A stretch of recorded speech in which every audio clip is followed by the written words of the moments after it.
So hello guys, welcome back to my channel. और आज हम लोग बनाएंगे बैंकिंग की चैप्टर 2 की video. So when I uploaded the first unit of banking, तो आप लोगों ने मुझसे बोला था कि मैं चैप्टर 2 की भी यूनिट 2 की भी वीडियो जल्दी से जल्दी अपलोड करूं, but because of some problem और मेरे टेस्ट भी थे, तो इस वजह से मैं वीडियो नहीं अपलोड कर पाई थी। But now I will try कि हर वीक में एटलीस्ट एक वीडियो अपलोड कर दूं। और अगर आपको अकाउंटिंग्स, बिजनेस, बैंकिंग या किसी भी क्लास 11 के चैप्टर की कोई भी वीडियो चाहिए तो फिर आप मुझे कमेंट सेक्शन में बता दीजिएगा, तो मैं नेक्स्ट वीडियो उसी के बारे में बनाऊँगी।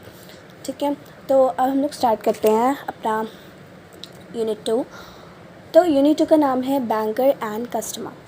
ठीक है, इसके अंदर हम लोग पढ़ेंगे relationship between banker and customer, special types of customer, retail and wholesale banking, deposit account, opening and operation of account, nomination, KYC requirements, passbook, miners, partnership and companies, summary और प्रैक्टिस क्वेश्चंस। ठीक है, और हाँ, अगर आपको इसमें कोई भी क्वेरी हो, आपको कुछ ना समझ में आए, तो आप मुझे फ्री होके एकदम कमेंट बॉक्स में पूछ सकते हैं and I will reply to that question. Okay, so start. तो आ जाते हैं हम अपने चैप्टर 2 पर। तो सबसे पहले जो हमारा टॉपिक है वो है relationship between banker and customer. तो इसमें हम लोग बात करेंगे कि जो बैंकर होता है, जब हम लोग बैंकिंग में हम लोगों ने पिछले चैप्टर में पढ़ा था, तो आपको पता होगा कि बैंकर क्या होता है। काफ़ी अच्छे से मैंने उसमें डिफ़ाइन किया हुआ था, तो अगर आपको नहीं पता है तो आप उस वीडियो को जाके देख सकते हैं, मैं डिस्क्रिप्शन में दे दूँगी। और स्टार्टिंग का भी आप देख लेंगे तो आपको समझ में आ जाएगा बैंकर क्या होता है। ठीक है, तो बैंकर और जो बैंकर के कस्टमर्स आते हैं, जैसे कि हम लोग जब बैंक में जाते हैं तो हम लोग उनके कस्टमर होते हैं, तो उनके बीच क्या रिलेशनशिप होती है। ठीक है, तो दो टाइप की रिलेशनशिप होती है, जनरल रिलेशनशिप और स्पेशल रिलेशनशिप। पहले हम लोग रिलेशनशिप के बारे में थोड़ा अच्छे से समझ लेते हैं। The relationship between banker and the customer depends upon the activities, products or services provided by a bank to its customer or availed by the customer. Thus, the relationship between a banker and customer is transactional relationship. Bank's business depend much on a strong bondage with customer. Trust plays an important role in building healthy relationship between a banker and customer. ठीक है, तो इसका ये मतलब है कि जो banker होता है और जो कस्टमर होता है उसके बीच की जो रिलेशनशिप होती है वो ट्रस्ट पे डिपेंड करती है। अब देखिए, अगर आप कस्टमर हैं बैंक के और अगर आप बैंक में जाएंगे और आपको बैंकर पे भरोसा ही नहीं है कि आप पैसे जमा करवा रहे हैं, लेकिन वो आपके पैसे अगर वो लेके भाग गया, तो अगर आपको उन पर ट्रस्ट ही नहीं है तो फिर आप उसके कस्टमर बनेंगे ही नहीं। और यहाँ पर जब आप कस्टमर ही नहीं बनेंगे तो फिर किस बात की रिलेशनशिप रह जाएगी। तो वो सबसे ज़्यादा ज़रूरी डिपेंड करती है आपके ट्रस्ट पे कि आपको अपने बैंक पे कितना ज़्यादा ट्रस्ट है। और बैंकर भी आपका ट्रस्ट जीतने की पूरी तरह कोशिश करता है, आपको अच्छे से अच्छे ऑफर्स देता है, आपको अच्छे से हर चीज़ एक्सप्लेन करता है ताकि आपको कोई भी डाउट ना रह जाए। ठीक है, अब बात कर लेते हैं रिलेशनशिप्स की। मैं आपको ज़्यादा से ज़्यादा इंपॉर्टेंट चीज़ें ही अच्छे से बता रही हूँ ताकि आपको फालतू के चीज़ों में टाइम ना वेस्ट करना पड़े। The relationship between the banker and customer is very important. It is generally studied under the following two heads. अब दो टाइप की होती है, जनरल रिलेशनशिप और स्पेशल रिलेशनशिप। अगर आपको इंपॉर्टेंट चीज़ें कॉपी करनी है तो आप एक कॉपी पेन से लेके बैठ जाइए और नोट करते जाइएगा। तो जनरल रिलेशनशिप और स्पेशल रिलेशनशिप, पहले बात कर लेते हैं जनरल रिलेशनशिप की। तो जनरल रिलेशनशिप जो होती है वो होती है डेब्टर और क्रेडिटर की। इससे आपको MCQ भी आ सकता है कि अगर आपसे पूछ ले कि जनरल रिलेशनशिप कौन सी होती है, तो वो उसका सही आंसर होगा डेब्टर एंड क्रेडिटर।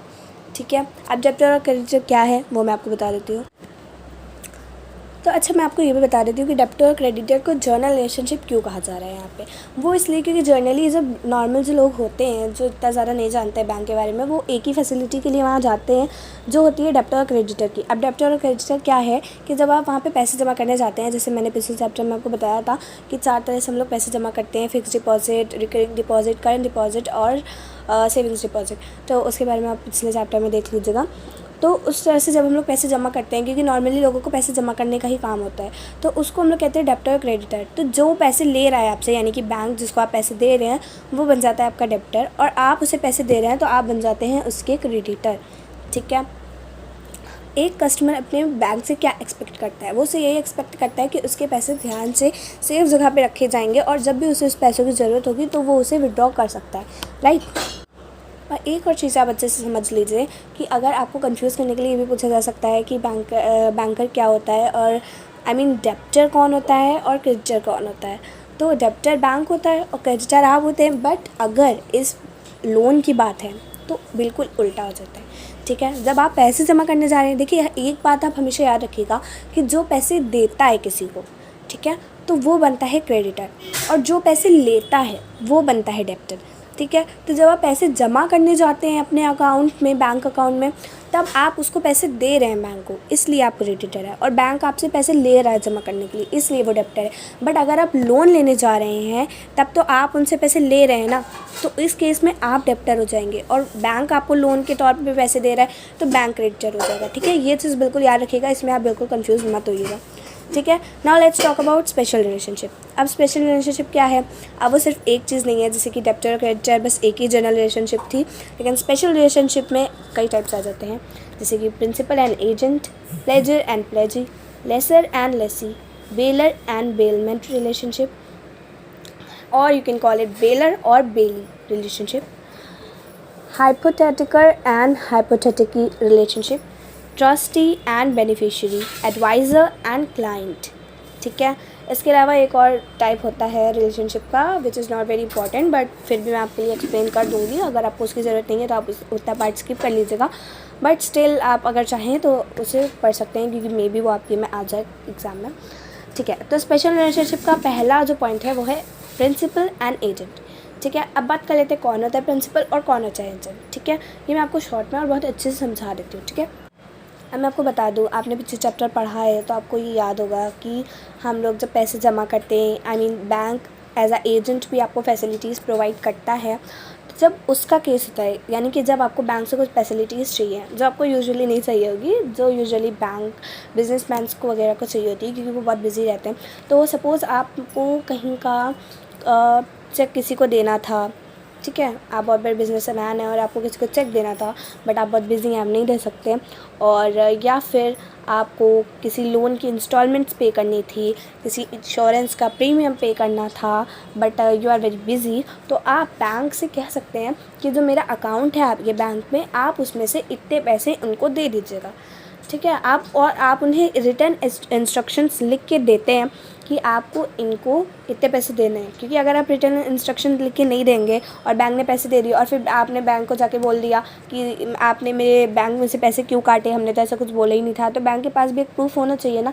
तो आप उसे लिख के दे देते हैं कि ये आपसे पैसे लेने आएंगे, आप मेरे लिए इस इंस्टॉलमेंट का पेमेंट कर दीजिएगा, लोन का या इंश्योरेंस प्रीमियम का पे कर दीजिएगा, या फिर बहुत सारे एग्जाम्पल्स होते हैं, पे कर दीजिएगा, ठीक है। तो जब ऐसी रिलेशनशिप होती है बैंकर और कस्टमर के बीच में, तो फिर इस केस में आप समझ गए होंगे कि बैंक आपके लिए as a agent role play कर रहा है, तो बैंक हो जाएगा आपका एजेंट, ठीक है। ऐसे ही आप याद रखिएगा कि बैंक आपके लिए as a agent role play कर रहा है, तो वो हो जाएगा आपका एजेंट और आप हो जाएंगे उसके प्रिंसिपल, ठीक है। Let's move on to the next relationship, pledger and pledgee, ठीक है।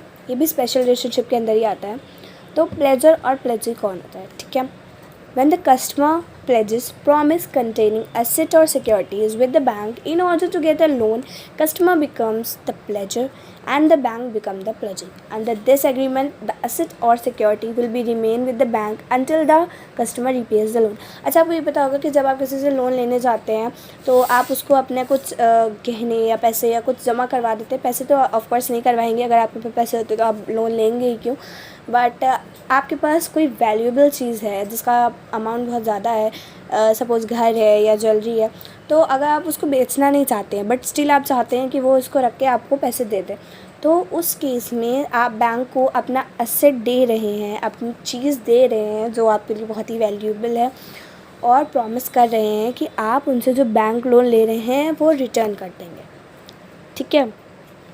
तो आपने प्लेज ली है, इसलिए आप हो जाएंगे प्लेजर, नो, हाँ, कस्टमर बिकम्स द प्लेजर, ठीक है, क्योंकि आपने प्लेज ली है कि आप उनका लोन पे कर दोगे, ठीक है, और बैंक बन जाता है आपका प्लेजी। ये सिर्फ इस केस में होता है जब आपने लोन लिया है और कुछ सामान दिया है, ठीक है। ऐसे भी लोन होते हैं जिसमें आपको कुछ सामान नहीं देना पड़ता है, जिसके बारे में हम आगे पढ़ेंगे इन डेप्थ अच्छे से।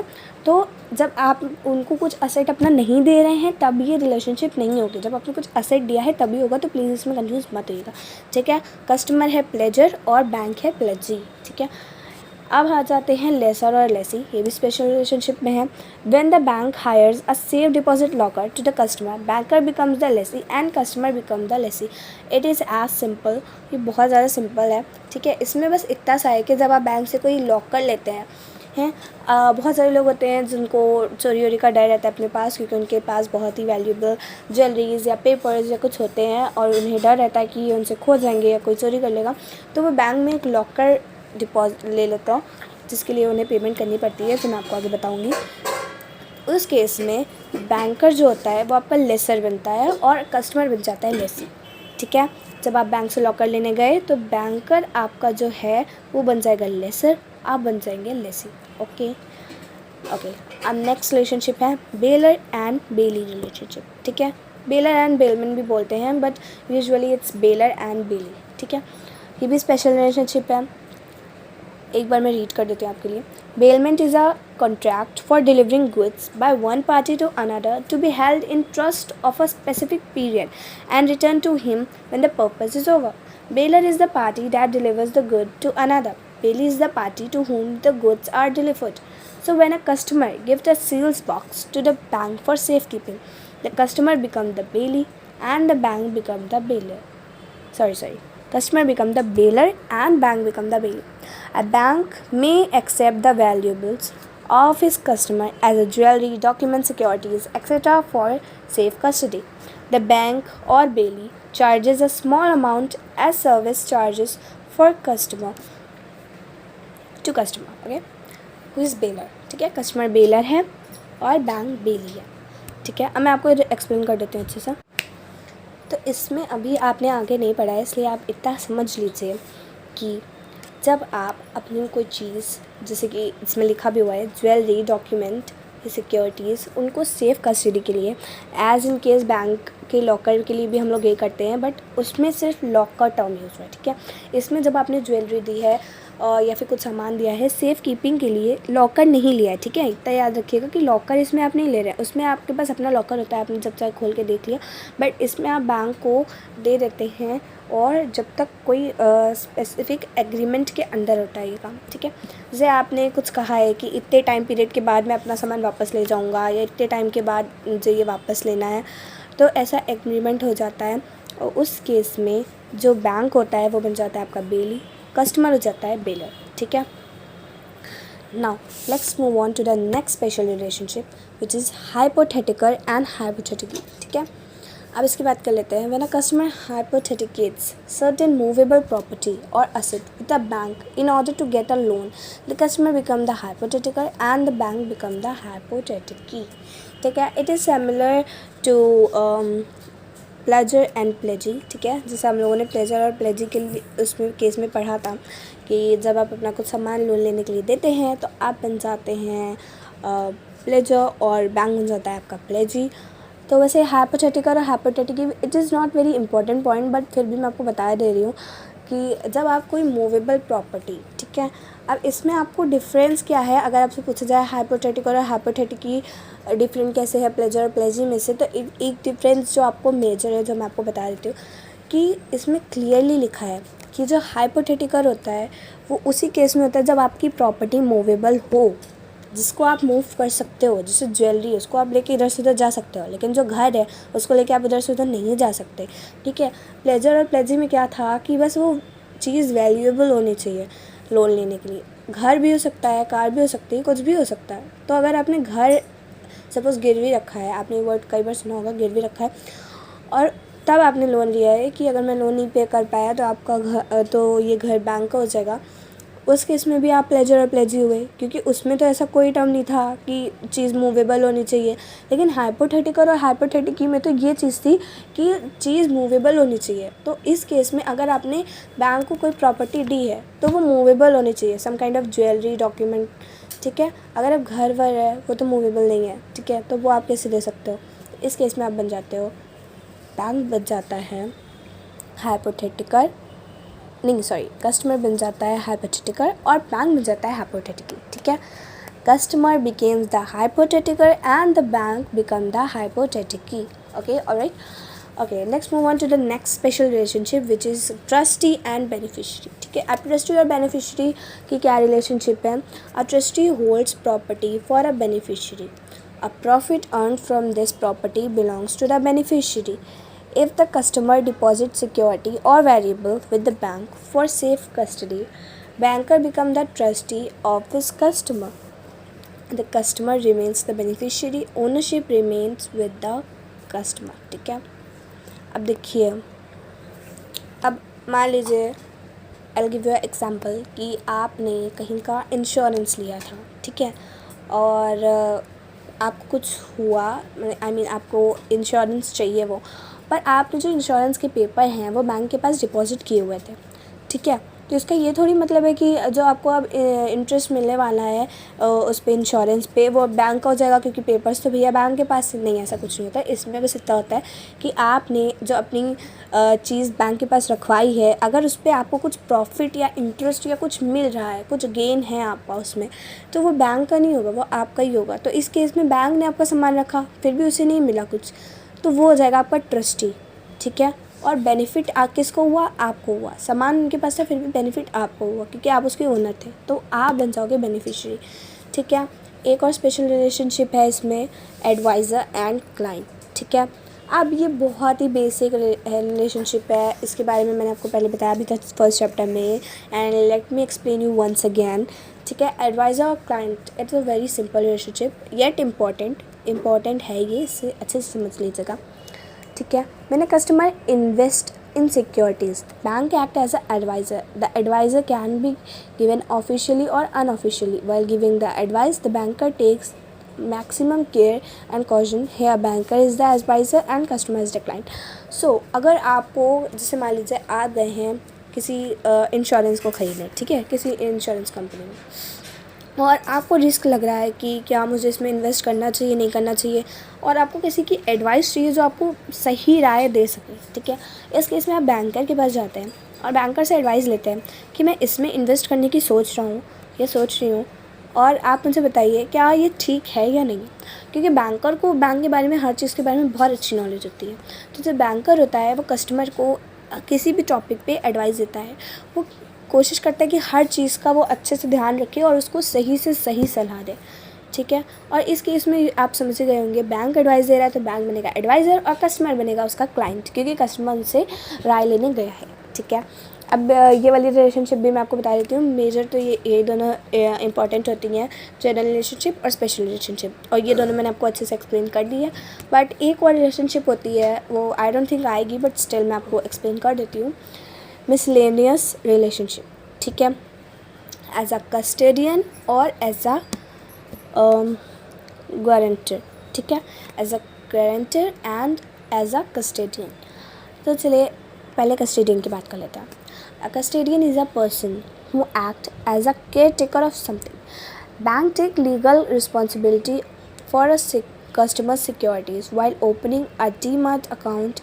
Bank becomes the custodian, ठीक है। और एज अ गारंटर भी पढ़ लेते हैं, फिर आपको दोनों एक साथ एक्सप्लेन कर दूंगी।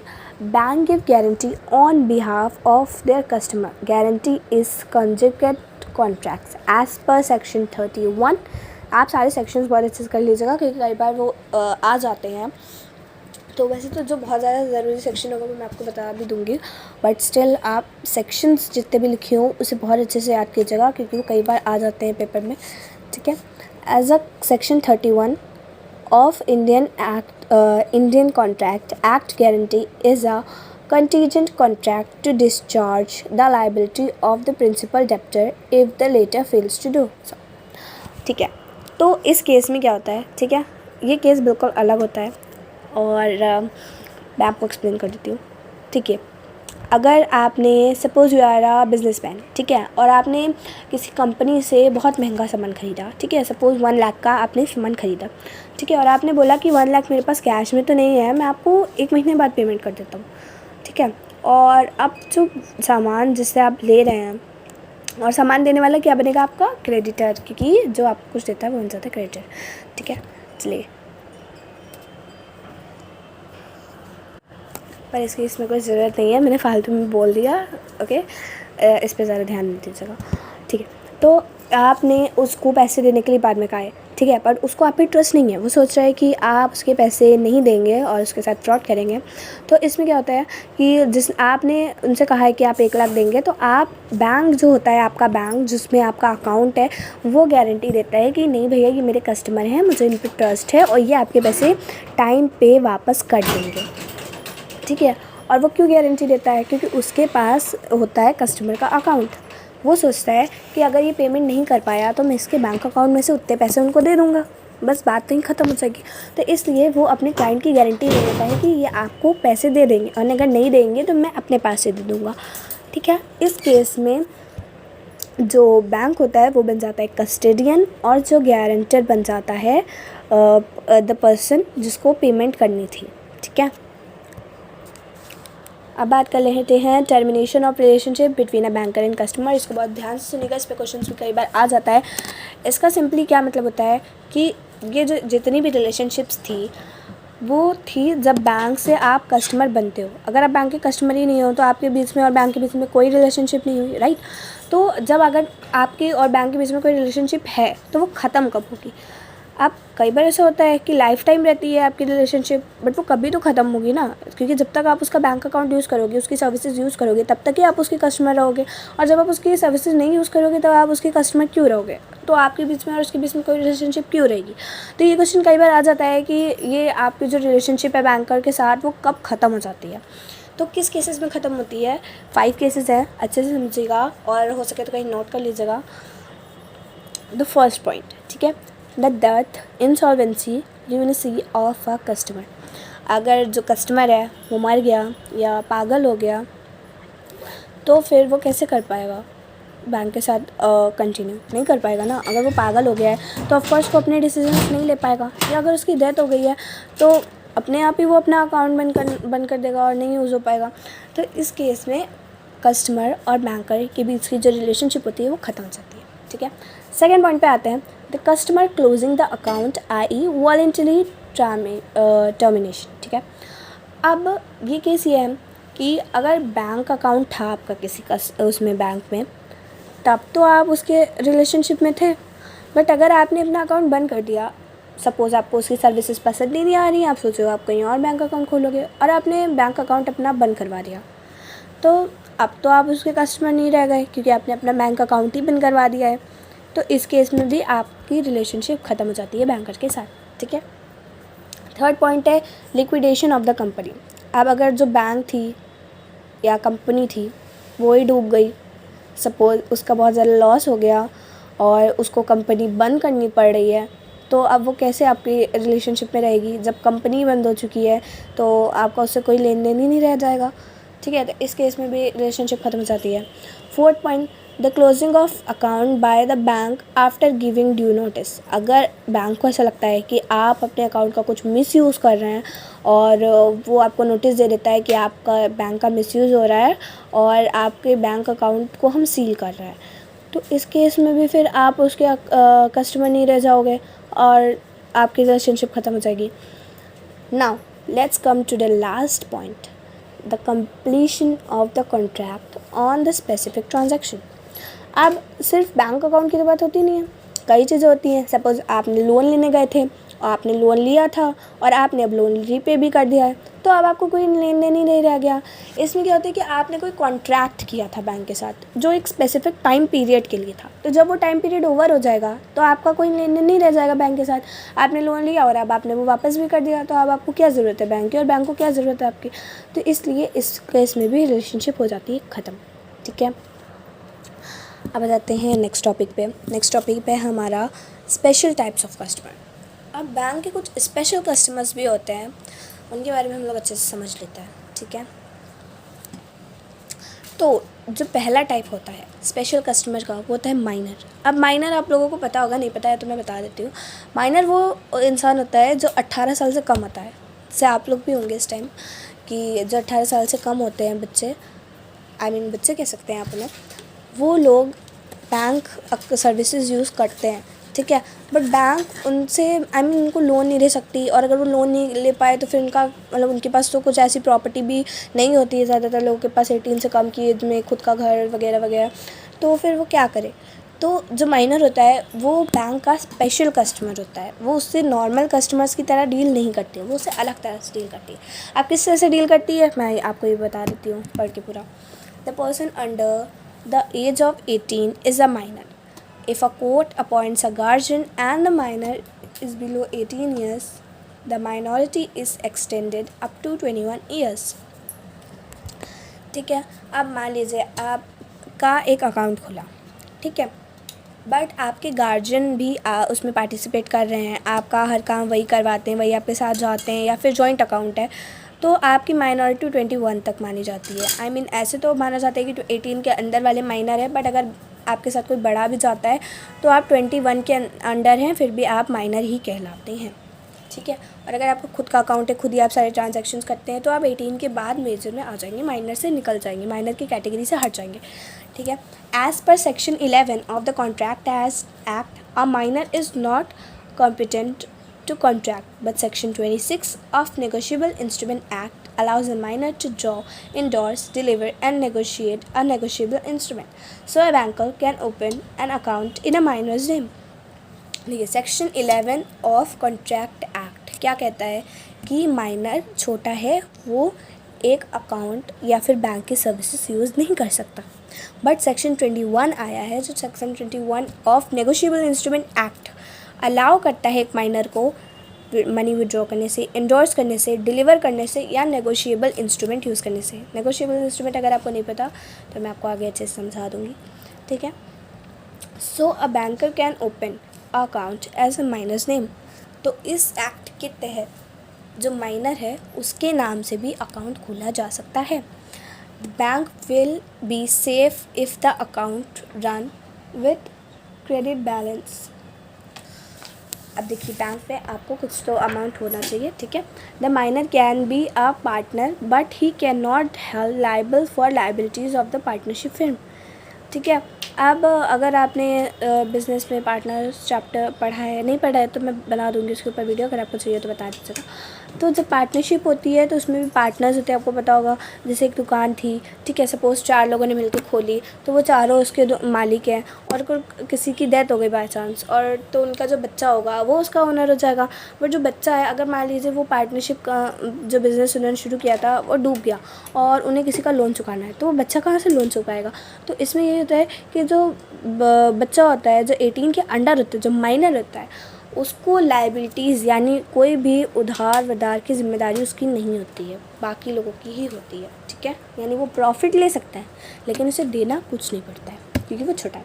ठीक है, a minor saving account may be open in any of the following veg. अब जो माइनर होता है उसका बैंक अकाउंट किन 3 वेज में खुलता है वो हम लोग पढ़ लेते हैं जल्दी से।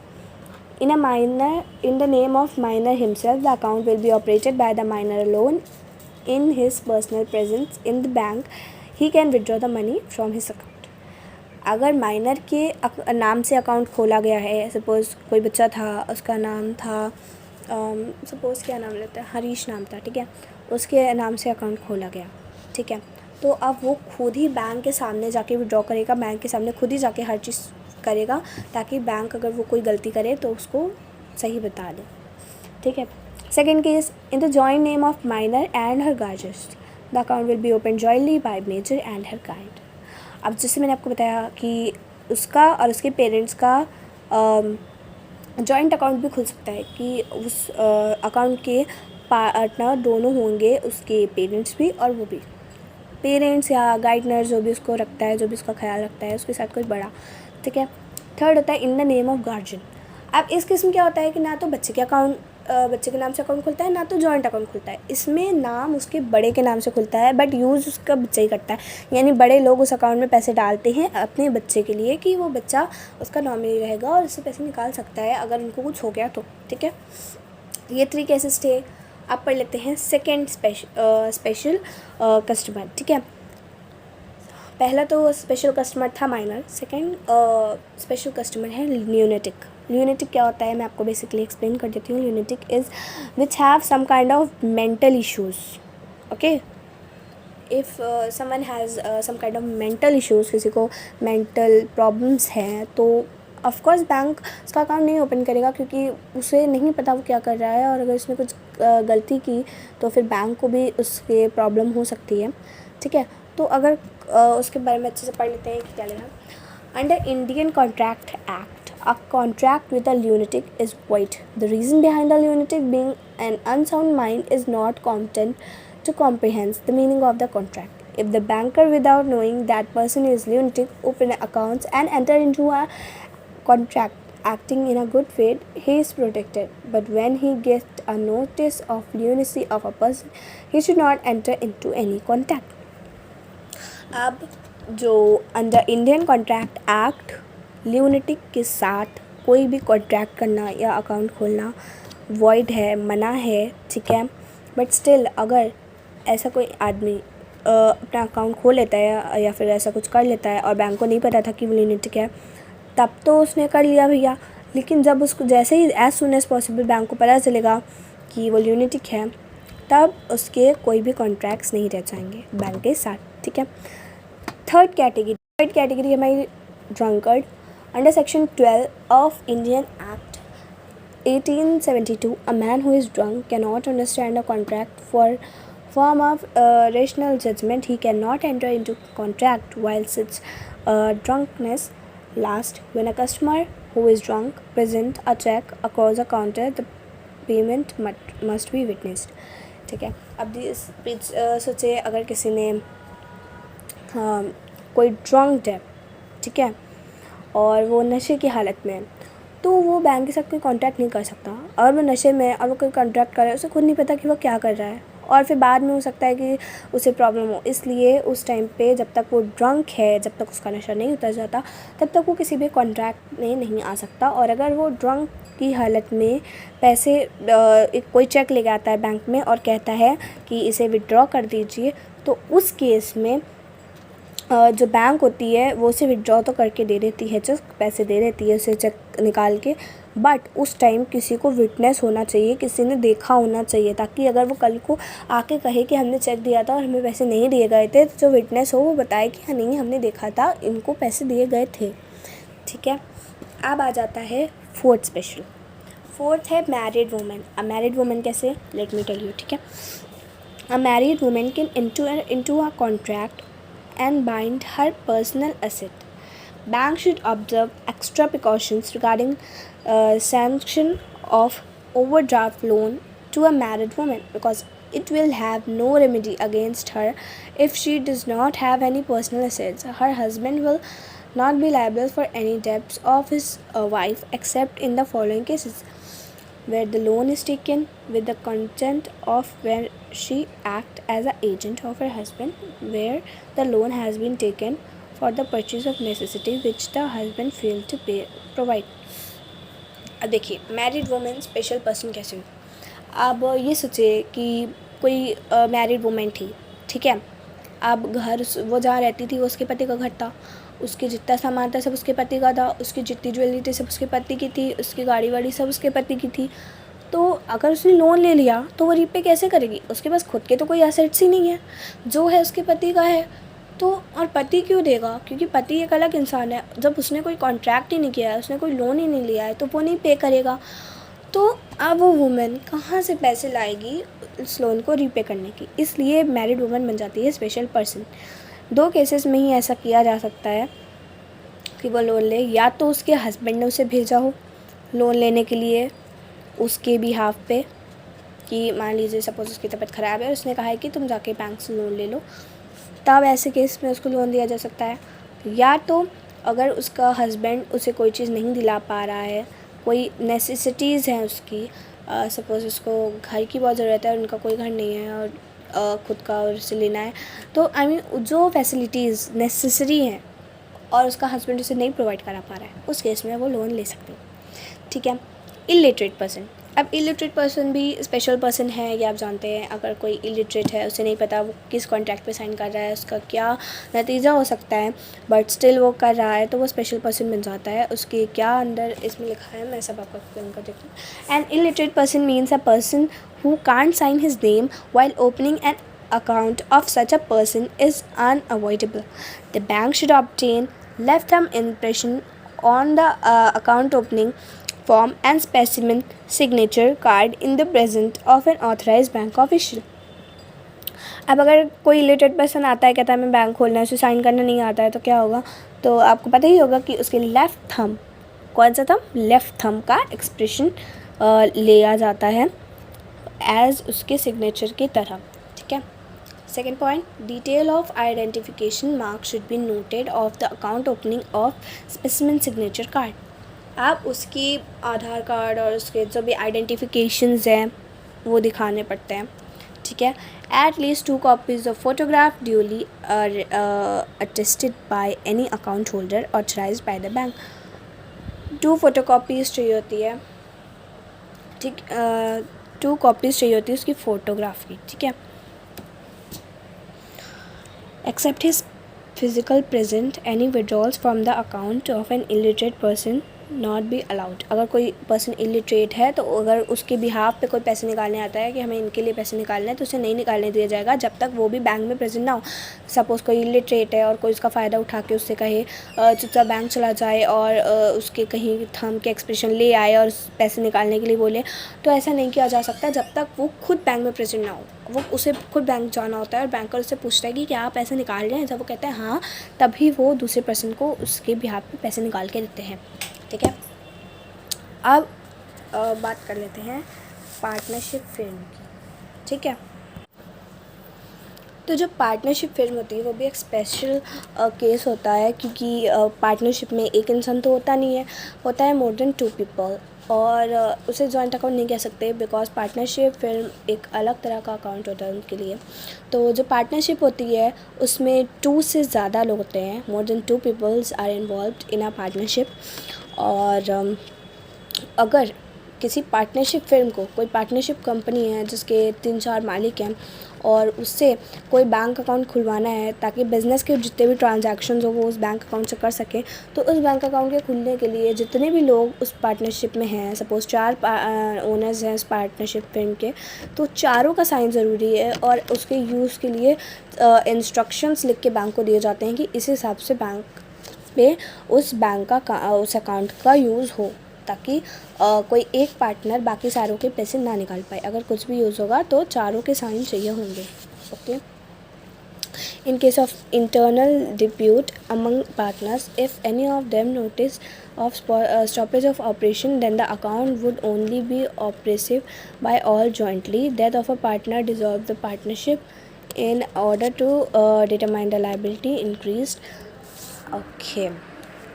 तो देखिए, और अगर ऐसा होता है कि उनमें से कोई एक पार्टनर पार्टनरशिप छोड़ देता है या तो फिर उसका नाम बैंक अकाउंट के उसमें से ओनर्स में से काट दिया जाता है ताकि वो उस अकाउंट से पैसे ना निकाल पाए। और या फिर अगर किसी एक पार्टनर की डेथ हो जाती है तो फिर वो पार्टनरशिप वहीं पे ख़त्म कर दी जाती है और फिर वो बैंक अकाउंट का भी कोई मतलब नहीं होता है, ठीक है। अब बात कर लेते हैं कंपनी अकाउंट की। Company is a legal entity. The formation of company is governed by Companies Act 2013. While opening an account in a company's name, the banker asks for certified copies of Memorandum of Article of Association and Certificate of Incorporation, name of the directors, certification. अब देखिए, इस पे भी question आ सकता है कि अगर company को अपने नाम से अकाउंट खोलना है, क्योंकि एक कंपनी के हज़ारों पार्टनर्स होते हैं, हज़ारों आई मीन उसके शेयर होल्डर्स होते हैं जो कि उसके ओनर्स होते हैं, तो अब इतने सारे लोग तो साइन करने नहीं आ सकते ना। तो फिर उसके लिए अगर कंपनी को कोई अकाउंट खोलना है कंपनी के नाम से, तो फिर उसको क्या क्या चाहिए होता है, ठीक है। ये 5 चीज़ें नोट कर लीजिए। इस पर क्वेश्चन आ सकता है कि क्या चीज़ों की ज़रूरत होती है जब कंपनी अकाउंट खुलती है, इस टाइप से क्वेश्चन आ सकता है। तो पहली चीज़ चाहिए होती है सर्टिफाइड कॉपीज़ चाहिए होती है memorandum of article of association and certificate of incorporation की। सेकेंड चीज़ें चाहिए होती है नेम्स ऑफ डायरेक्टर्स, जितने डायरेक्टर्स होते हैं कंपनी के उनके नेम्स चाहिए होते हैं। Certificate of commence of business चाहिए होता है। Copy of resolution appointing the bank as company's bank and the name of the person whom are authorized to operate the account among with their signatures. Death of authorized signatures does not require the stopping of payment since the company remains in the existence।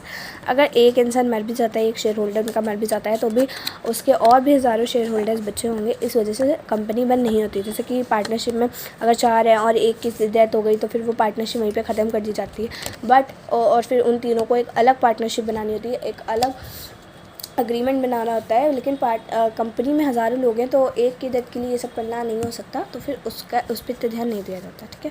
Bank should ensure the companies account is opened after proper KYC documents and obtain should allow operations of the account as per the authorized signatory list provided along with the drawing power of each person। तो इसमें भी instructions दे दिए जाते हैं बैंकों की कैसे इस बैंक अकाउंट को यूज़ किया जाएगा, और जितने भी KYC डॉक्यूमेंट्स होते हैं और ज़रूरी डॉक्यूमेंट्स होते हैं वो सब बैंक लेने के बाद ही इस अकाउंट को खुल सकता है। ठीक है। अब बात कर लीजिए ट्रस्ट अकाउंट। आपने सुना होगा कई लोग का ट्रस्ट होता है, तो ट्रस्ट अकाउंट क्या होता है? ठीक है, लेट मी एक्सप्लेन यू। अब ट्रस्ट अकाउंट क्या होता है कि सपोज़ कोई बहुत ही रिच पर्सन है और उसकी तबीयत ख़राब है या उसको कोई सीरियस डिजीज़ है, एंड मैं आपको एक एग्जांपल दे रही हूँ। बहुत टाइप के होते हैं trust account, but I am giving you an example कि उसको ऐसा लगता है उसकी डेथ हो जाएगी बहुत जल्द, तो वो एक ट्रस्ट अकाउंट बनाता है जो कि एक प्रॉपर्टी होती है जो किसी की नहीं होती है। जो बनाता है उसको कहते हैं ऑथर ऑफ द ट्रस्ट, और जिसको उससे फ़ायदा होता है, सपोज़ वो अपने बच्चे के लिए बना रहे हैं कि अगर मेरी डेथ हो गई तो उस ट्रस्ट के पैसों से उसका काम हो जाएगा, तो वो हो जाता है बेनिफिशियरी। ठीक है। ट्रस्ट अकाउंट जो होता है वो ट्रस्ट डीड एक एग्रीमेंट होता है, उसके अंडर ये अकाउंट बनाया जाता है। ठीक है। Bank has to study trust deed as regarded by opening and operation of the bank. Bank को जो ट्रस्ट डीड होती है वो अच्छे से पढ़नी होती है, और उसके बाद ही वो इस अकाउंट को ओपन करने की परमिशन देता है। Bank should ensure that money is received and used as per the trust deed. और बैंक को इस बात का ध्यान रखना होता है कि जिसके लिए वो पैसे बनाए गए थे उसको पैसे टाइम टू टाइम मिल जाए। ठीक है। अब बात कर लेते हैं हिंदू अनडिवाइडेड फैमिली बिजनेस की। ठीक है।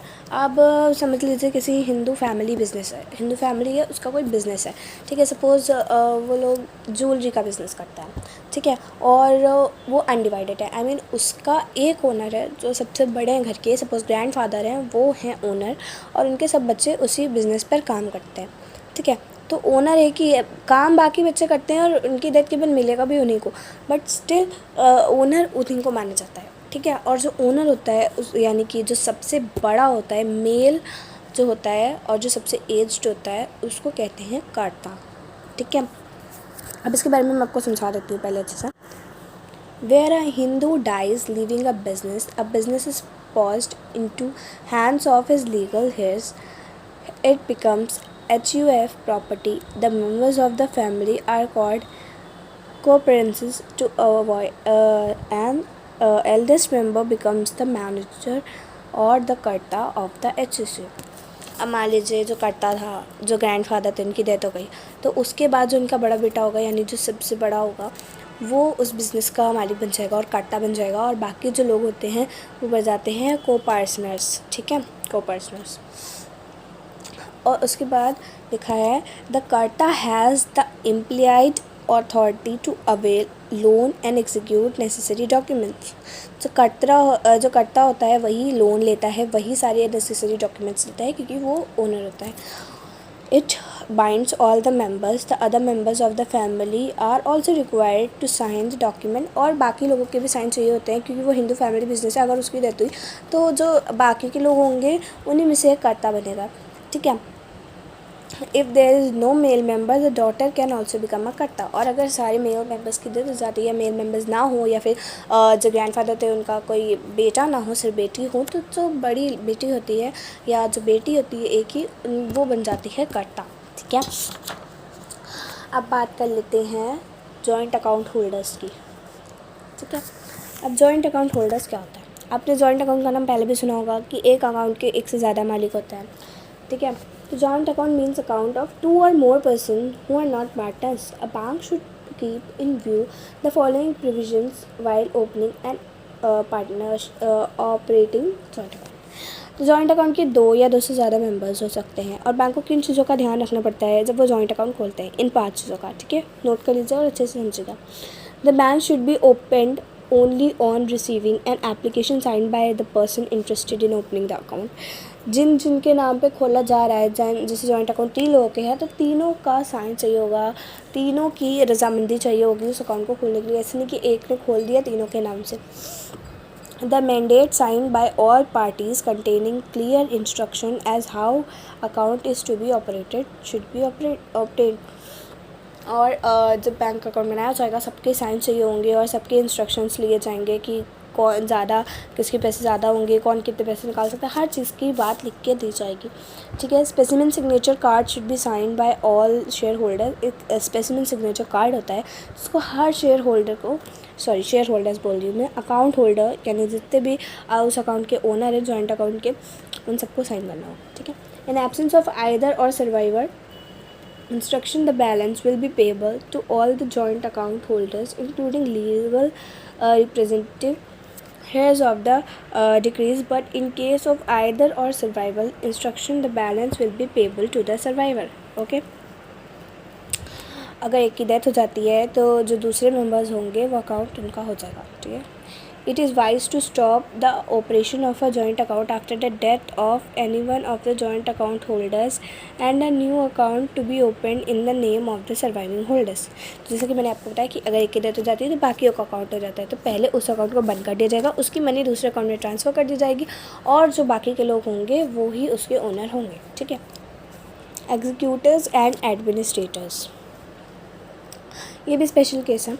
Executors and administrators are allowed to open bank accounts. Following formalities are to be observed while opening the account in the name of executor or administrator. अब अगर कोई executor या administrator है उसको कोई बैंक अकाउंट ओपन करना है तो किन चीज़ों की ध्यान रखी जाती है? इन 5 चीज़ों की ध्यान रखी जाती है। An executor should submit a probate and the administrator should submit the letter of administration. जो एग्जीक्यूटर होता है उसको प्रोबेट सबमिट करना होता है। ये सब डॉक्यूमेंट्स अगर आपको नहीं समझ में आ रहे हैं तो जब आप आगे के चैप्टर्स अच्छे से पढ़ेंगे तो आपको वो चीज़ें बहुत अच्छे से समझ में आएगी कि इस बारे में अभी क्या बात हो रही है। ठीक है। जो एडमिनिस्ट्रेटर होता है उसको लेटर ऑफ एडमिनिस्ट्रेशन सबमिट करना होता है to the bank as a proof of his authority to operate the account of a डिकीज पर्सन। ठीक है।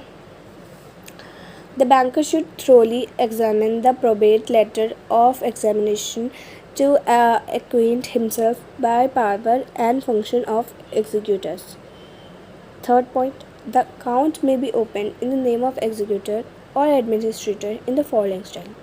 ABC executors of the estate of X, the deceased, इस सब टाइप्स नेम्स में open किए जाते हैं इन अकाउंट्स के नाम। ठीक है। In case of joint executor, administrator or a mandate signed by all of them should be obtained regarding the operation of the account. ये हर केस में होता है कि अगर जॉइंट अकाउंट है तो फिर सबके सिग्नेचर चाहिए ही होंगे। ठीक है। द इन्वॉल्वेंसी और lunacy of executor administrator will terminate his authority to operate the account. और अगर उनमें से कोई एक ल्यूनिक है, ल्यूनेसी है इसके, तो फिर उसको उस अकाउंट के ओनरशिप से हटा दिया जाएगा। ठीक है। और बाकी लोग ही उसके ओनर रह जाएंगे उस जॉइंट अकाउंट में। Societies and other non trading institutions. ठीक है। अगर कोई सोसाइटी या कोई other non trading institution open करना चाहता है बैंक अकाउंट अपने नॉन ट्रेडिंग इंस्टीट्यूशन या सोसाइटी के नेम से, तो क्या होगा?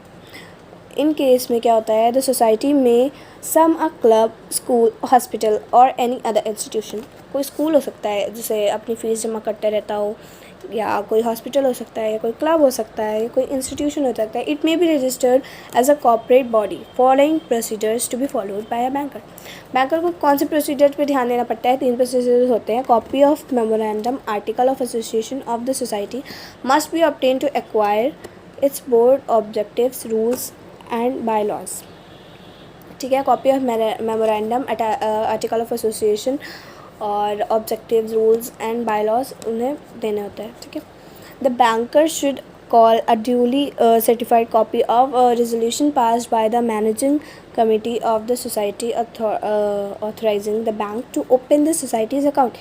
This resolution should also state the name of person authorized to operate the account. ठीक है। जो अकाउंट ऑपरेट करेगा उनके नाम, रेजोल्यूशन, सारे इंस्ट्रक्शंस उन्हें देने होता है बैंक को।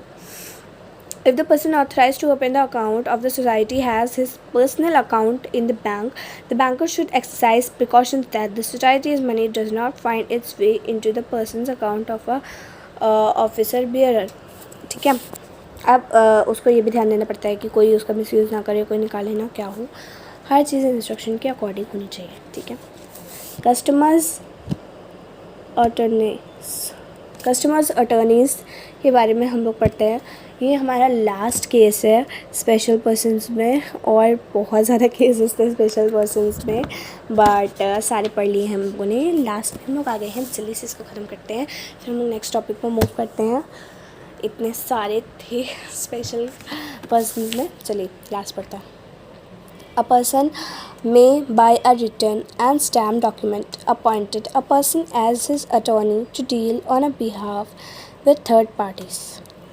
His power may be journal or special. The power of attorney authorized a person on check on behalf of a customer. A banker, while dealing with customers' attorney, should carefully examine the document regarding power of attorney. It should be properly stamped and must be in force. The customer may revoke the authority of the attorney, and the authority of the attorney shall stand terminated in the event of death, insolvency or insanity of the principal। ठीक है। अब मैं आप लोग explain कर देती हूँ। Suppose कि बैंक का अकाउंट है, तो जो भी उसका पावर अटॉर्नी होगा, ठीक है, आपने सुना होगा पावर ऑफ अटॉर्नीज़, ठीक है, यानी कोई प्रॉपर्टी है या कोई बैंक अकाउंट है तो उसके जितने भी ओनर्स हैं जो उसे यूज़ कर सकते हैं वो हो जाते हैं पावर ऑफ अटॉर्नी। ठीक है। इसके बारे में इन डिटेल उसके बारे में लिखा हुआ है, बट ये इतना ज़्यादा इंपॉर्टेंट पॉइंट नहीं है, तो मैंने आपको इंपॉर्टेंट बता दिया है, और इसके बारे में इतना ज़्यादा डिटेल में जाएंगे तो आप कन्फ्यूज़ हो जाएंगे, इसलिए आपको मैंने इंपॉर्टेंट बता दिया है। नेक्स्ट टॉपिक स्टार्ट होता है फाइनली इतने टाइम बाद। अब बात कर लेते हैं हम लोग रिटेल एंड होलसेल बैंकिंग की। तो मैं आपको बता देती हूँ रिटेल बैंकिंग क्या होता है। रिटेल बैंकिंग को हम लोग कस्टमर बैंकिंग भी कहते हैं, कंज्यूमर बैंकिंग कहते हैं, और इट्स अ मास बैंकिंग जिसमें बहुत ही लार्ज नंबर ऑफ़ कस्टमर्स होते हैं। तो रिटेल बैंकिंग होता क्या है बेसिकली? रिटेल बैंकिंग वो चीज़ होती है जब बैंक अपने कस्टमर से डायरेक्टली बात करती है। जैसे मान लीजिए कि जैसे होलसेलिंग होती है, और होलसेल बैंकिंग क्या होता है कि जो बैंक होती है वो कस्टमर से डायरेक्ट बात नहीं करती। जैसे आपने ये वर्ड तो सुने होंगे the term wholesale, retail and consumer. तो उसमें होलसेल और कंज्यूमर के बीच में आ जाता है रिटेल, बट रिटेल और कंज्यूमर के बीच में कुछ नहीं होता है। रिटेल और कंज्यूमर का मतलब है कि जो बैंक है वो डायरेक्ट अपने कंज्यूमर से कांटेक्ट कर रहा है और उन्हें सर्विसेज बहुत अच्छे से प्रोवाइड कर रहा है। इसमें रिस्क भी कम होता है और रेट ऑफ इंटरेस्ट भी काफ़ी हाई होता है, और जो मार्जिनल प्रॉफिट होता है इस सेगमेंट में वो भी हाई होता है। ठीक है। तो बात कर लेते हैं benefit of diversification of risk की। ठीक है। Due to amount being small per account, bank gets the benefits of diversification, variety of product to many customers. If loss arise on account a few account, the bank does not lose much since the amount involved are also small. अब समझ लीजिए कि बहुत सारे लोगों ने accounts खुलवाए, ठीक है, तो सब लोग उसमें बहुत कम अमाउंट यूज़ करते हैं, क्योंकि रिटेल बैंकिंग यूजुअली उन लोगों के लिए होती है जो स्मॉल अमाउंट यूज़ करते हैं। तो जो बहुत सारे लोग अकाउंट्स खुलवाते हैं वो समझ लीजिए पुअर होते हैं, अगर आप कह सकते हैं, रिच भी होते हैं यूजुअली, बट उनके पास पैसे कम होते हैं, तभी वो बैंक से डायरेक्ट कांटेक्ट कर देते हैं।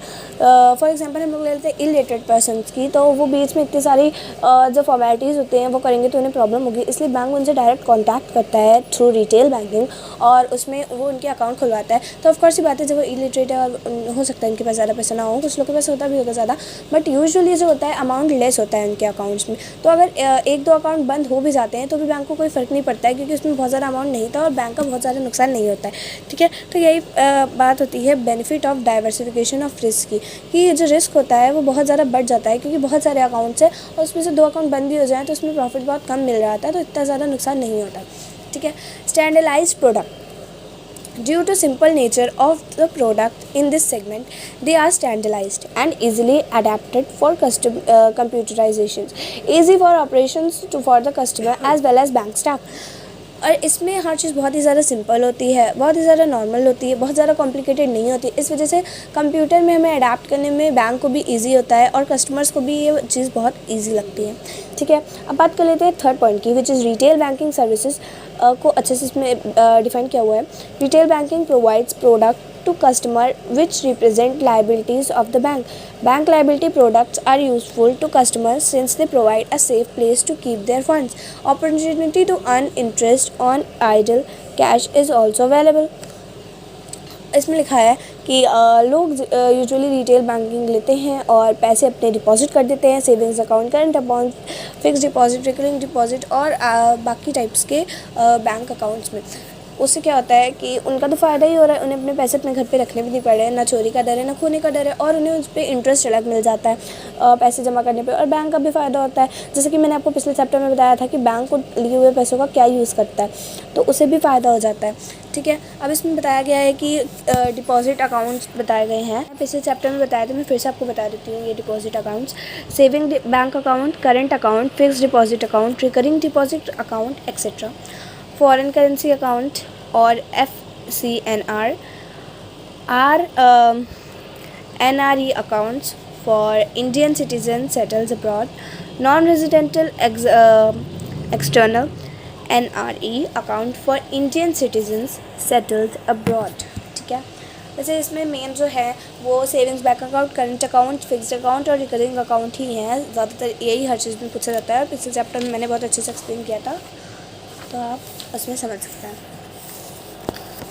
क्योंकि मैं इसलिए बार बार ये कह रही हूँ कि आप पिछले वीडियो में से समझ लीजिए, क्योंकि अगर मैं उन टॉपिक्स को भी यहाँ पे एक्सप्लेन करूँगी तो ये वीडियो बहुत ज़्यादा लॉन्ग हो जाएगा और मैं ज़्यादा टॉपिक्स कवर नहीं कर पाऊँगी और फिर बहुत सारे पार्ट बनाने पड़ेंगे मुझे, जिससे आपको भी प्रॉब्लम होगी।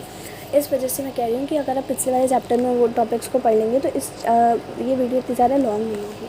ठीक है, zero balance account for salary class person, zero balance account आपने सुना होगा, basic saving bank account deposit और सीनियर सिटीजन डिपॉजिट अकाउंट। ठीक है, बात कर लेते हैं होलसेल बैंकिंग सर्विसेज की।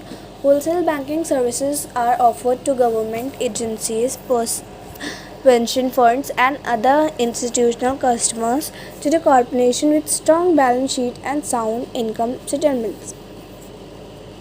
जो होलसेल बैंकिंग होती है, आप समझ गए होंगे, रिटेल बैंकिंग में डायरेक्ट कॉन्टैक्ट होता है और होलसेल बैंकिंग में कॉन्टैक्ट ज़्यादा नहीं होता। ये यूजुअली गवर्नमेंट एजेंसीज़ के लिए होती है, पेंशन फंड्स के लिए होती है और इंस्टीट्यूशनल कस्टमर्स के लिए होती है, जैसे इंस्टीट्यूशंस होते हैं, पार्टनरशिप कंपनी वगैरह वगैरह। ठीक है, हाँ, ये होती है होलसेल बैंकिंग सर्विसेज। तो अब आपको होलसेल बैंकिंग सर्विसेज भी पता है और रिटेल बैंकिंग सर्विसेज भी पता है। ठीक है, इसमें इम्पॉर्टेंट इतना ज़्यादा कुछ नहीं है। और नेक्स्ट टॉपिक है डिपॉजिट अकाउंट्स, बट वीडियो बहुत ज़्यादा लॉन्ग हो चुकी है, इसलिए ये आगे की जो पॉइंट्स है वो हम लोग पार्ट 2 में कवर करेंगे इस चैप्टर के, because this chapter is very long. तो इसका नेक्स्ट पार्ट मैं बहुत जल्द अपलोड करूँगी और अब मैं ट्राई करूँगी कि हर वीक मैं एक वीडियो अपलोड कर दिया करूँ, हो सका तो 2 कर दूँगी। So please subscribe my channel, like this video, share this video and do comment down अगर आपको कोई प्रॉब्लम है तो। और हाँ, मुझे ये भी सजेस्ट करिएगा कि क्या मुझे दूसरे सब्जेक्ट्स लाइक बिजनेस अकाउंट्स और इको या किसी और सब्जेक्ट में आपको अगर चाहिए हो वीडियो तो आप मुझे बता दीजिएगा कमेंट सेक्शन में, तो मैं नेक्स्ट वीडियो उसी के ऊपर बना दूँगी। और फिलहाल तो मुझे इसका पार्ट 2 भी बहुत जल्द बनाने वाली हूँ। So stay tune for that. Thank you for watching my video.